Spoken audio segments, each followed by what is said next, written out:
In Jushi's commentaries on the four books, he pays particular importance to the Great Learning. And one particular passage in the Great Learning, which, following Chang'e, he understands to mean the thorough fathoming, coming to full consciousness of Li, of principle coherence.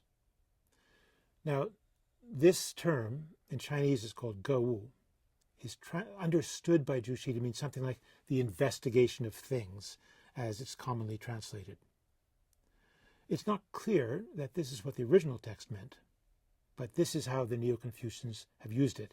And we are, in fact, looking at the way in which Jushi understands that text and seeing the various steps and relationships that lead from the individual's investigation of things to attain knowledge and extend their knowledge, all the way to bringing peace to the world, to ordering the country and bringing peace to the world.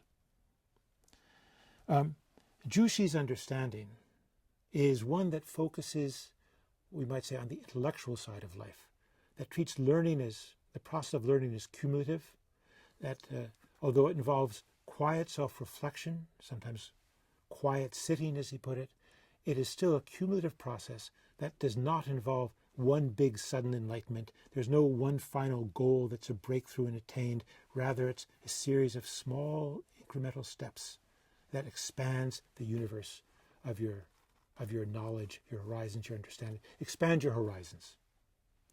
Now, after Jushi died, his followers promote his teachings, and they start to spread through the literati community, so that in the 13th century, the government begins to recognize their authority. And in 1315, some 40 years after the Mongols have conquered the Sung, the examinations are restored. And with the restoration of the examinations, they make a decision that the first part of the exams will test the four books with Jushi's commentaries. And that's why, from that point forward, literate people who prepare for the exams, in other words, the literati elite of China, all know the four books of Jushi's ideas. But the fact that they read them didn't mean they had to believe them. And it didn't mean they understood them in the way that Jushi understood them necessarily, although Jushi tried his best to make his understanding clear.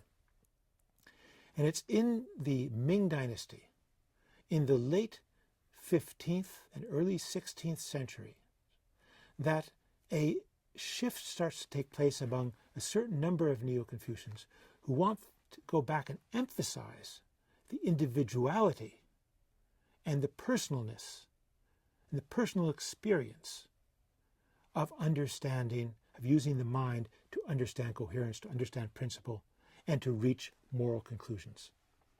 And the person who is most famous for that is Wang Yangming.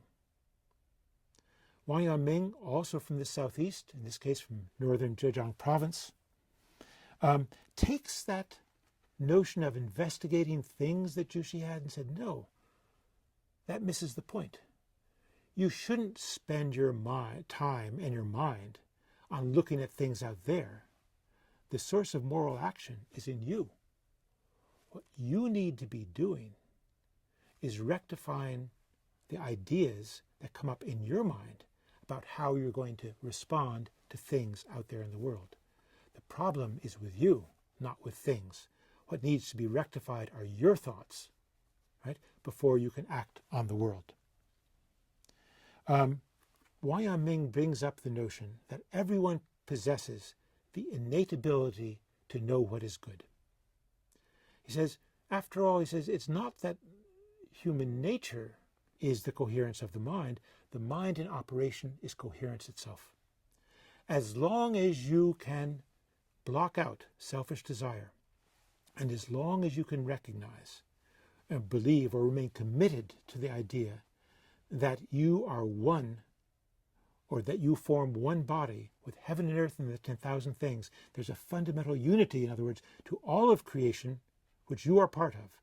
As long as you can recognize that, right, and keep selfish desire at bay, your mind will instinctively know what is good. And then the problem simply is one of acting. But you can't know, he says, and not act. You can't act without knowing. If you think that you can know what's good, but then you say, I can't do it, then you actually don't know it. Just like you can't know the taste of food until you eat it. You can't know what is moral, you can't know what is right until you are doing it. So the unity of knowledge and action is just as important as having the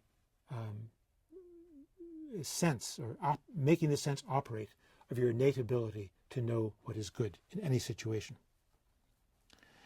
Now, the later Wang Yangming school will include people who take one of Wang Yangming's dictums called the Four Axioms, and we'll treat that in a minute when we discuss some of his texts. And it leads them to the conclusion that there is no good and no evil at all, that good and evil are not real.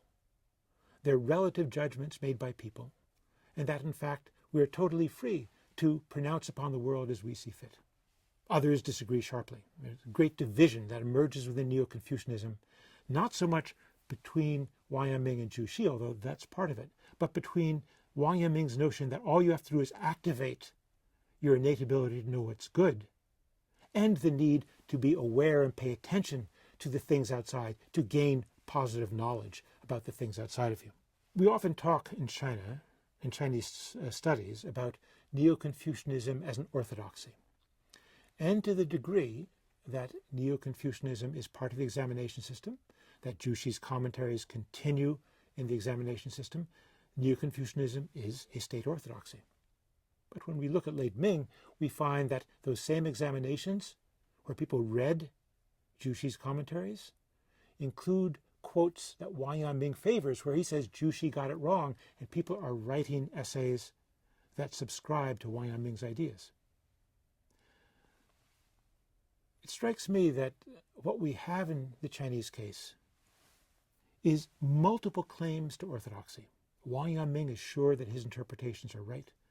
Zhu Xi was sure that his interpretations are right. Other people have their claims. And in fact, they all agree that there should be an orthodoxy. But there is pluralism in practice.